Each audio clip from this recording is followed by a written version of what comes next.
Ultimamente, o Brasil tem sido palco de um grande debate sobre o sistema de pagamentos Pix. Nos últimos dias, surgiram notícias de que o governo estava planejando uma medida que causou bastante preocupação entre os brasileiros. Uma taxa sobre o uso Pix, além de um monitoramento mais rigoroso das transações feitas por meio desse sistema. Essa proposta gerou uma onda de revolta, pois muitos acreditavam que ela significava uma vigilância constante sobre suas finanças pessoais, algo que até então não existia no Brasil de maneira tão explícita. O que mais gerou controvérsia foi a possibilidade de um controle em tempo real sobre todas as movimentações financeiras, com a promessa de monitoramento das contas dos cidadãos. Para muitos, isso soava como uma invasão de privacidade. Afinal, quem de nós gostaria de ter todos os seus movimentos financeiros sendo analisado por uma máquina? Ou ainda, ter que declarar cada centavo transferido ou recebido. Esse cenário se tornou ainda mais preocupante quando surgiu a informação de que a fiscalização seria imposta de forma geral à população comum, sem uma distinção clara entre aqueles que fazem grandes movimentações legítimas e os criminosos ou corruptos, que muitas das vezes escondem grandes somas de dinheiro de forma ilegal. Era como se todos, sem exceção, fossem tratados como suspeitos, que gerou uma sensação de insegurança para muitas pessoas que utilizam o Pix de maneira rotineira. Recentemente, um vídeo do deputado Nicolas Ferreira circulou pelas redes sociais e se tornou viral, alcançando mais de 300 milhões de visualizações. Nele, o deputado expôs seu ponto de vista sobre a medida e alertou para os perigos de um sistema financeiro tão controlado. Sua fala tocou muitos brasileiros, especialmente aqueles que não têm a estrutura necessária para fazer declarações de todos os seus valores financeiros ou para comprovar a origem do dinheiro que movimentam. O vídeo rapidamente ganhou apoio, com muitas pessoas se identificando com o temor de ver suas transações bancárias sendo monitoradas constantemente. A indignação era clara, porque a vigilância deveria recair sobre pessoas comuns,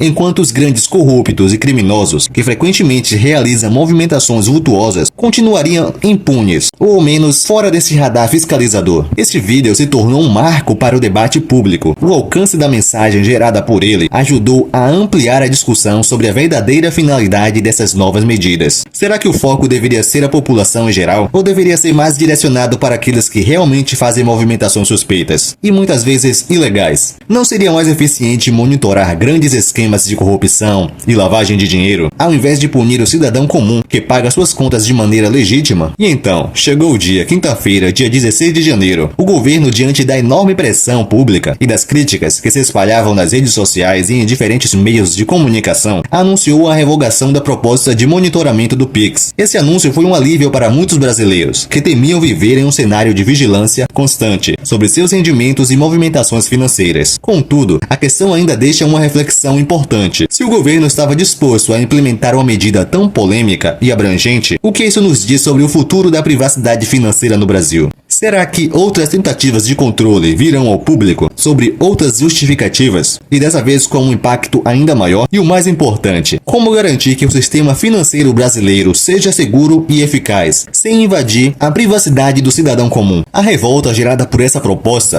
foi sem dúvida um reflexo da insatisfação de um povo que ao longo dos anos tem sido vítimas de políticas públicas que nem sempre consideram as reais necessidades da população. O fato de que o governo recuou foi visto por muitos como uma vitória, mas isso também levanta um alerta sobre o caminho que o Brasil está tomando em relação à vigilância digital e à proteção da privacidade dos cidadãos. Esse episódio, porém, não deve ser visto como um fim, mas como um ponto de partida para uma reflexão mais profunda sobre o controle das nossas finanças e os limites que o governo pode ou não ultrapassar. O desafio agora será encontrar um equilíbrio que permita combater crimes financeiros e corrupção, mas que não sobrecarregue a população com mais regras e monitoramentos que podem ser prejudiciais à liberdade individual.